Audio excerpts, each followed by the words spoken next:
Bakwethu siyadibana njalo kuhlelo lwethu buza iBhayibhili likuphendule njengemalanga wonke amaviki wonke ngihamba nabafundisi bamababili mfundisi Opi lo CK bafundisi siyalamukela. Siyabonga mfundisi. Siyalamukela balaleli kuhlelo lwethu buza iBhayibhili likuphendule okhuluma ngumfundisi uMpofu CK. Salubonani balaleli. Sesihlangene njalo kule iviki lapho esizwa khona ubunandi bokufunda ezwini likaThixo iBhayibhili. Sengathi uThixo angasenzela umusa nxa sifunda sindawonye njalo. Siyabonga abafundisi kakhulu bana sihlangane. Siyabonga abalaleli. Singakayikhatshana vumani ukuthi ngethule isifundo salamhlanje ngesezimuli njalo. Sikhuluma ngomuca othi thanda umakhelwane wakho njengobana uzithanda. Sikhuluma ngokubana njengezimuli, njengabantwana bakaThixo, njengezakhamuzi, njengomphakathi singathandana kanjani. Sikhangele ukuthi kulolu hlelo siyanika izingwalo ezimbili, Steps to Christ, lugwalo silunika mahala, lugwalo lithi lona When God Said Remember, silunika mahala. Inombolo zocingo ndikhumbuze njalo 071-844-196 071-844-196. Thanda umakhelwane wakho njengoba uzithanda. Bafundisi, nasi indaba ithi siyabonga. So indaba le eyokuthanda umakhelwane indaba eqakathekileyo kakhulu eBhayibhelini. Sihlangana layo vele kuTestament elidala. uNkulunkulu uhlaqale ukukhuluma ngayo khona ngale. Ngizafunda kuLevi 19 lapha iverse ngelika 18. Ithi yona ungaphindiseli. Ungabi lamaqhubu labantwana babantu bakho. Kepha wothanda umakhelwane wakho njengalokhu uzithanda wena. NginguJehova. amaqhubu kuyini isikhwili? Ubamba isikhwili. So uNkulunkulu uthi yena ungaphindiseli. Ukuphindisela yikwenzani? Ukuthi umuntu angangiphambaniseli lami ngimphindisele ngendlela efanayo kumbe lami ngimjezise ngendlela yakho efanayo. So uNkulunkulu lapho uthi yena ungaphindiseli. Ungabi lamaqhubu labantwana babantu. Sesikunanzelela ukuthi besikhuluma ngezimuli lapha eziphakathi. Kodwa khathesi sesithi hayi phela akula muli eyakhe yodwa. Kodwa ngapha kulabantu futhi imuli alihlali lingekhaya. Liyaphuma lisiye ezikolo, lisiye emsebenzini, lisiya ngaphi lihlangana labanye abantu ngoba vele kulabantu emhlabeni. So indaba esikhuluma ngayo lapha iviki leyi ithi yona yebo sesiphila kuhle ngekhaya kodwa akupheleli khonapho. Kumele kuqhele la kubobani la omakhelwane. Yebo siyathandana ngekhaya akupheleli khonapho. So uJehova lapho uthi omakhelwane kumele sibathande, omakhelwane kumele singabaphindiseli ngoba omakhelwane bethu labo badalwe ngumfanekiso kaNkulunkulu njengoba lathi sidalwe ngumfanekiso wakhe. Bahlengwe ngegazi likaJesu njengoba lathi sihlengwe ngegazi likabani? LikaJesu. Kumele sibathande. Sizayelula abafundisi indaba mfundisi CK. Siyabonga mfundisi. Sifunda futhi khona phana kuTestament elidala encwadini kaLevi 19. Kodwa kade sisikhangela iverse ngelika 33 lelika 34. iBhayibheli lithi lona ke nxa owezizweni ehlala lani elizweni lakini lingamhluphi. Aqhubekele phambili athi owezizweni ohlala lani uzakuba njengokuzalwa elizweni phakathi kwenu. Limthande njengalokho lizithanda lina ngoba lani lalingabantu bezizweni elizweni laseGibhithe ngiyinkosi uNkulunkulu wenu. Aze afake isignature lesidindo ukuthi la mazwi kaveleli kumfundisi kaveleli kumthungameli kodwa avelela kuNkulunkulu ukubana ke kasithande ngitsho nabezizweni. Akuchasise mfundisi abantu abezwe nxa sithi abezizwe. Siyabonga. Nxa sikhuluma ngomuntu wezizwe ngumuntu ikakhulu lapha kuLevi la. Lapha kuLevi lapha sikhuluma ngabantu ababe bengasomaJuda, bengasobosendo lwesiJuda. Yiwa kwakubizwa ukuthi ngabezizwe. Kumbe ngesithi kuthiwa i-foreigners. I-foreigners kumbe aliens. So ke umuntu ongasohlobo sakho ongasogazi lakho. Nxa khathesi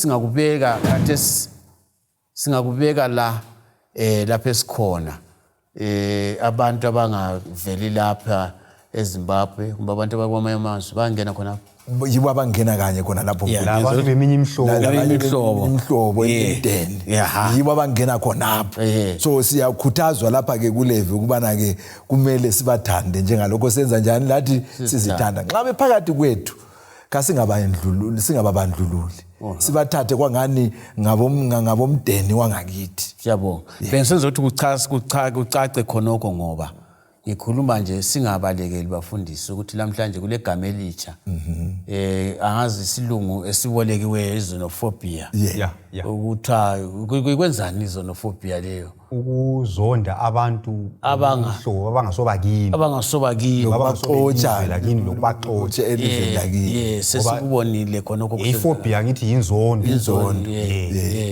yiko ngikutsho ukuthi kodwa esikubongelayo mfundisi ukuthi kwelakithi la thina siphile labantu siphila nabo kuze kube la namhlanje asihlupani nabo. Hayi kulungile siyayizwa mpofu. Kodwa ngifuna ukuthi sikukhangele njenge principle ngesikhithi ukuthi iBhayibheli lisifundisa ukuthi kasamukele abantu bonke. Kuyikuswelakala kwenhlanhla ukuthi khona lapha eAfrika ezweni abantu abansundu bahlukuluza abanye abantu abansundu. Kuyikuswelakala kwenhlanhla kakhulu ukuthi ingoma ethi inkosi sisekelele iAfrika kayihlabeleki. Nxa thina abantu beAfrika sodwa singazwanani sisithi sibandlululana ngaleyo ndlela engikhuluma ngayo. Kunjalo mfundisi anjalo la iBhayibheli lithi uNkulunkulu ngewazidabula izizwe zonke umuntu oyedwa wazibekela izindawo lezindawo kusitsho ukuthi singabantu bakhe. Siyabonga. Ake sikhangele ukuthi umakhelwane ngubani. Siyabonga. Sike sakuthinta ngoba nasi indaba emnandi. Nxa sikhangele eBhayibhelini umbuzo onjalo uJesu bambuza. KuLuka chapter 10 iverse 25 usiya ku30. Kanje wayesethethanda umakhelwane. Wayekhuluma indaba yokuthanda umakhelwane. Abantu bakhona babedinga nje indlela zokuphikisa bacatshe bangakwenzi khonoko. So Jesu wasebanika ke umfanekiso. Umfanekiso oyaziwa ukuthi ngoweGood Samaritan. Samaria olungileyo. Wabanika umfanekiso ukuthi kwakulomuntu owathi ehamba wasesiwela engozini walimala walinyazwa ngabantu izigebenga zamchiya elele phansi kwasekudlula umpriest wathi hayi mina nje enkonzweni wamchiya wenze njani wahamba kwasokudlula umlevi la wenze njani wamchiya wahamba umninela kachana. Luka 10 verse 25 siya ku37. Then kwasokusiza ke umSamaria. UmSamaria ngesikhathi leso amaJuda babevele amaSamaria besithi ngabantu ababi babengababonani vele babengabonani kulenzondano besithi ngabantu abangcolileyo. Lokuthi mfundisi singabamba umlomo ukuchasisela abalaleli angithi babeyingcube lapha abazali babehlangana igazi laba ezizwe labo ngamaJuda kunjalo yiko babezondana abantu laba. So umSamaria lo kuthiwa wafika ehamba ngebhingi ubabhemi wayehamba ngobabhemi wafika wanakekela lwana umuntu ngathi uyamlungisa izilonda zakhe wamgcoba amafutha wamthatha wamhambisa kumbe kusesibhedlela kumbe lapha agcinwa khona wahlawula le mali ukuthi hayi umncedise umuntu lokungaba lokunye futhi okufunakala ukuthi umncedise ungithinte.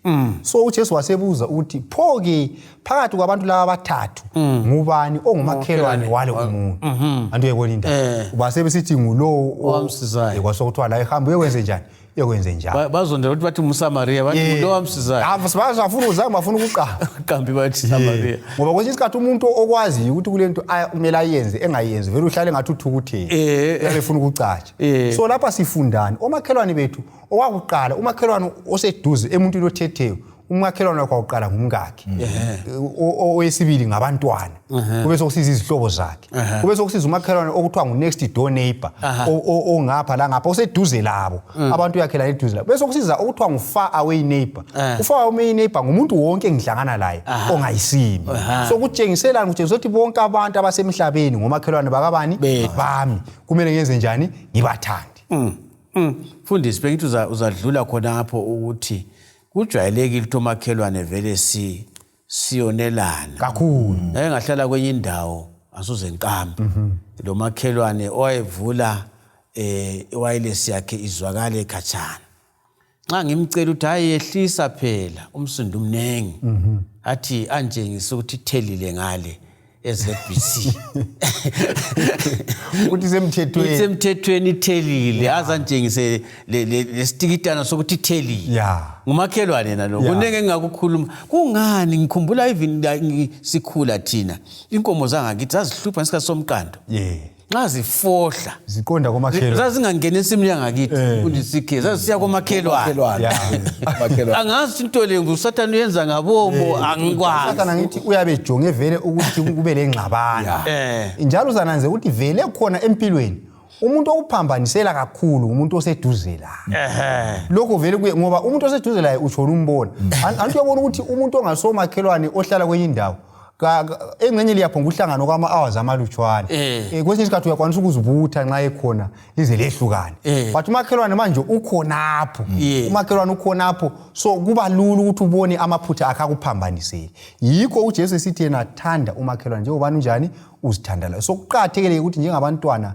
bakaNkulunkulu vele umakhelwane ifavor engingazenzele yona ukuthi ngihle ngizimisele ukumxolela lokumthanda kungakabi le problem sengakujamulela unkosikazi phela makhelwane kuyenzakala uthuthe esigabeni manje yiko sokubuya khona laphana ukuthi akufanelanga siqale ngokuthi akufanelanga siphindisele ezinye izinto thina siyaxola sichiyele ubani uNkulunkulu yikho kumele sizimisele khona njengabantwana bakaThixo siyabonga mfundisi sekela ngichiye khona apho ngiye ku CK lapha ngomthetho wegolide uthini siyabonga mfundisi nanku umthetho wegolide lapha otholakala kuMathewu 7 ivesi ngelika 12 iBhayibheli lithi lona ke ngakho ke konke elithanda ukuba abantu bakwenze kini kwenzeni lani ngokunjalo kubo ngoba lokhu kungumlayo laba prophet umthetho wegolide batsho njalo abafundi bebhayibheli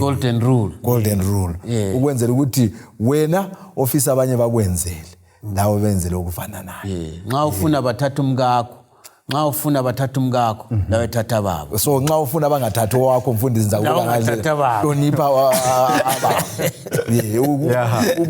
ukuhambelana lokho ufuna kwenziwe kuwe lawe kwenzela abanye mbona ngalo umthetho lo uqhakathekile kakhulu ngoba lapho uJesu into ayikhulumayo ukuthi akumelanga njengabantu siphile okobumina ngesikhiwa selfish ukuthi angikhangela abanye abantu ngiqale ngizibuza ukuthi nxa umuntu engakwenza kimi mina ngingezwa njani kuqhakathekile khona ukuthi vele nxa uphila akuqale wena kuthiwa ukuzifaka ezicathulweni zalwana umuntu ukuthi into le ngabe ibingafikela mina bekuzahamba njani ngibona ngathi sonke singaphila ngaleyo ndlela ngingathi ngingakayenza ulutho komunye ngiqale ngicabange lokho singaphila impilo enhle engcono kakhulu mfundisi singakayiphambili akubalulekisa indaba kwamakhelwane nokhatshana silabantu phakathi kwethu esiphila labo abanye bakhubazekile abanye bagogekile abanye kababoni kahle ngeke ngibone khona apha koBulawayo nxa sihamba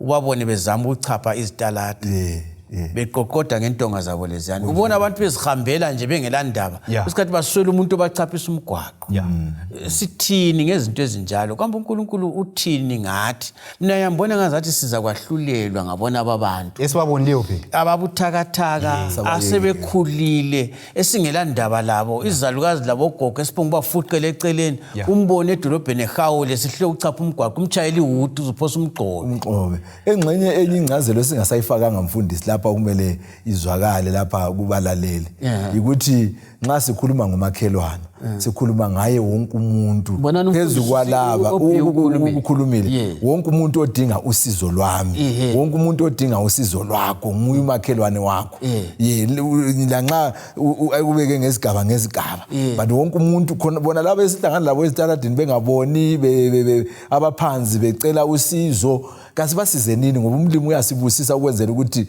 kungapheleli kithi kuphela ukucaphakele kwabanye siyabonga mfundisi sibona ukuthi siyigcizelele indaba naleyo ukuthi abasezabelweni nxa kuyukuthi bakhona abadinga ulinyelwa kulenkabi yokulima ngaya balimela kabalinyelwa abantu labo mina ngiyamangala ukuthi kathi thina sesingabantu ukuthi sifundile silento yonke sile technology kodwa sedlulwa ngokhokho bethu babekwazi ukuthi umuntu ongalankomo yochago uyasengela uchago kwakungela umuntu olambayo kodwa thina singabantu sesiphucukile kodwa impucuko yethu ayisincede ayilabuntu isibisele mungu khona okunye ngike ngabona okunye okuyinto lapho kumedia betshengisa nje impilo yabantu bakulezi insuku bekungabantu abagada ukuthiwa ngama lift lo besiya phezulu abantu labana bangene ku lift liyana babe banengi I lift yale ukusukuma ukuthi bebanengi bakhangelane bonke umuntu ujaha uya lapha afuna ukuya khona akulo ufuna ukudedela omunye bekulo muntu khonapho ongaboniyo uhamba ngesigodo lesiya umuntu lwana wabe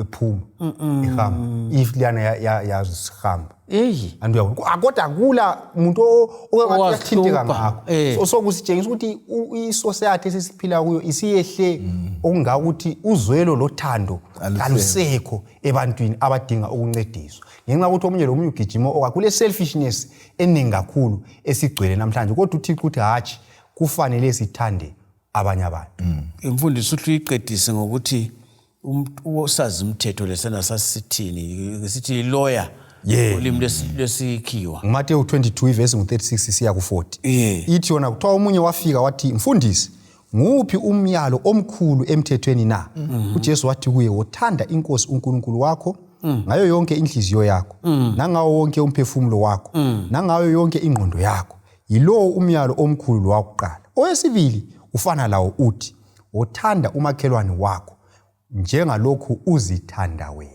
kuleyo miyalo emibili kubambelele umthetho wonke labaprofeti so imithetho kaNkulunkulu yonke lichumi kumbe imithetho yonke eseBhayibhelini ifinqwa into ezimbili thanda uNkulunkulu wakho ngamandla akho wonke thanda umakhelwane wakho imithetho elichumi lezigaba zona lezo eyakuqala ngu4 ukuthanda uNkulunkulu yesibili uluhlu lwesibili ukuthanda umakhelwane so uNkulunkulu umakhelwane uyamqhakathekisa kakhulu eBhayibhelini yikho ke thina njengabantu abakhe kumele sithandane ngabe siyalandela lona leli cebo ngabe izinto eziningi ezisihluphayo empilweni ngabe kaziyo ngabe siphila impilo emnandi impilo elokuthula okumangalisayo siyabonga mfundisi CK siyabonga mfundisi sizafunda lapha kuLuka ngo6 verse ngelika 27 uthena ke kodwa ngithi kini elizwayo thandani izitha zenu lenze okuhle kwabalizondayo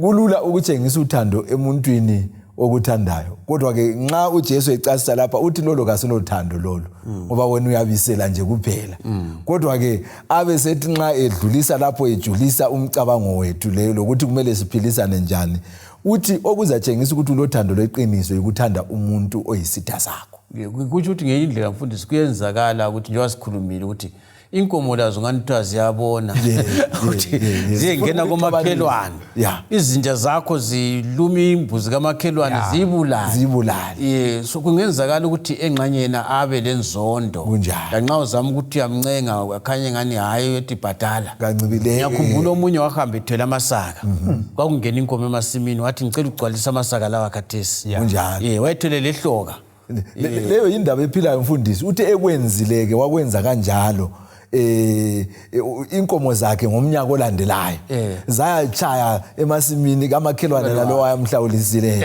umakhelwane wathi hayi singomakhelwane sidlile mhlobo wami angifuni lutho kwenzakele wamguqula lo muntu kusukisela ngaleso sikhathi siyabonga mfundisi ukuthi zamude sichaza ukuthi khona nxa kuthiwa isitha asikuthi wena lisempini kodwa kuyenzakala kwesinsikhathi ukuthi kubonakala izinto nokuthi kulabanye abantu bona abangathandekiyo uyabe loqalo futhi uyaqasha ulenkulumo bakho vele uleqalo uyabe eqophile vele uhlale ethile njengenyoka so angisoze ngithi njengoba vele loqalo angilandaba laye kodwa uJesu akuchasisa lapha ukuthi kumele ngimthande kunjalo uyazi umfundisi leli ikhulumayo ibisisiya kuntshumayelo entabeni ngabona ngoMatthew 5:48 bangayiphambanisa uJesu athi phelelani njengoyihlo sezulwini ephelele yena uyanisa izulu lakhe kwabamzondayo labamthandayo uthi sifanele lo baba sezulwini labona babasiphatha kubi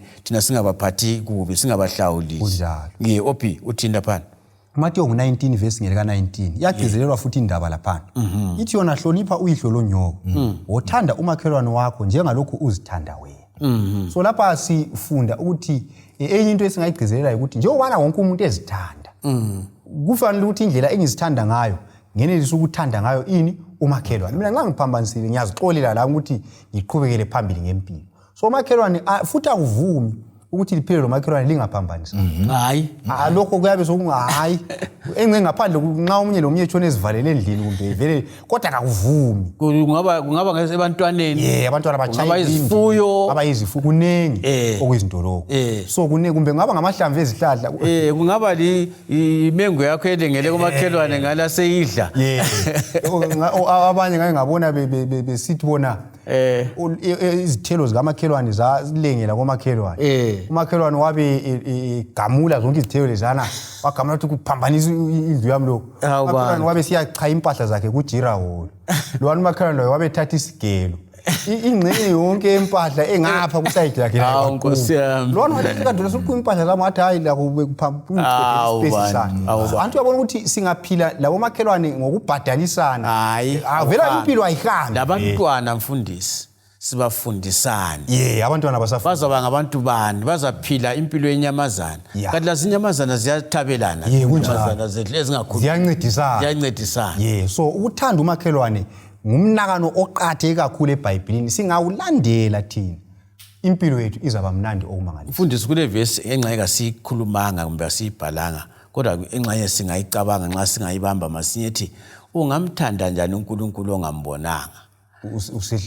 Usehle uthanda umuntu omkhangeleyo. Kunjalo mfundisi. Asigqibe nini sikhangela ukuthi uNkulunkulu luthando, uNkulunkulu asithandane. Siyabonga mfundisi ngamafitshane.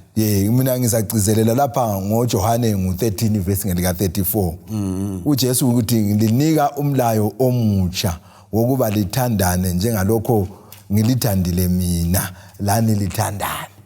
Ngamanye amazwi kuthi ukuthi thina njengabantu kuqhakathekile ukuthi sithandane. Manje lapho wayekhuluma labafundi bakhe lapho.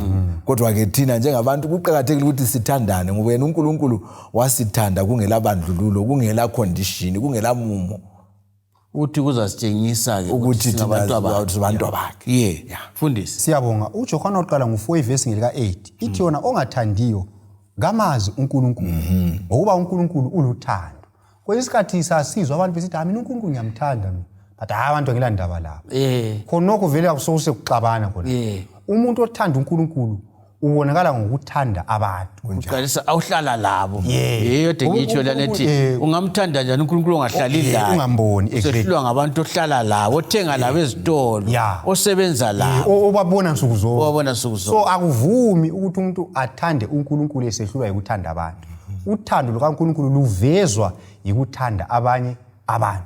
So njengabantwana bakaNkulunkulu ngabe siyathandana labo makhelwane bekulezi zinto eziningi ebezingaba lula ezimpilweni zethu ezinzima kathesi ngenxa ukuthi siphila ngokudonsela ingubo esayidini lethu ngoba lobugovu kulokuthi sithande abanye abantu sibasize engcenye okunye okuqhathekileyo ukuthi uthando lwakho kumele lube lezenzo kungabi ukuthanda kuphela kungela zenzo kumele kube lezenzo sike sakhuluma indaba yokuchaphisa abantu abadinga usizo lethu angeke ngaphonga ukuthi ngiyathanda ngomlomo kumele kube lezenzo ezikhona.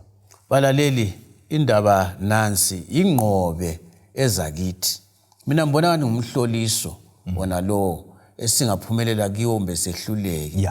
Abantu abakhubazekileyo abaphakathi kwethu abangaboniyo labalohluleka ukuthiza okwehlukeneyo senzani ngabo. uNkulunkulu angasinisela yini izulu asibusise sibayekela singelandaba labo. Kakuthi ukuthi ke kumele ukuthi sibenze behlule ukuzenzela izinto kodwa kasibancedise ubuthakathakeni babo. Sithanda umakhelwane wasizithanda. Ungabona usuthanda umakhelwane wakho ngumhloliso okuqala ukuthi uthanda uNkulunkulu ongazi umbone. Qale emulini yakho kubafowenu izihlobo zakho lomphakathi wonke. Inkosi lomsaka isiphathise ngasilalela lumlayo esiuphiwa uNkulunkulu ukuthi wothanda umakhelwane wakho njengobana uzithanda wena. Ongawazenzela khona kwenzela umakhelwane wakho okungcono kulakho konke. Ngilethemba lokubana siphathisekile njalo ngiyathemba ukuthi ngamunye wethu sizakhule ukuthi Nkosi akumphathise ukuthi ngithande umakhelwane wami. Isifundo sethu namhlanje siyaphelela lapha. Ngithemba inkosi iliphathisile ngemakhaya. Ngithemba inkosi iyalibusisa lapha elikhona lesizwe sikhona. Okwalamhlanje silichiya khonapha sibonga inkosi lomsibelani size sidibane njalo kuvike elizayo ngesikhathi esifana nayo endaweni efana nayo. Siyabonga.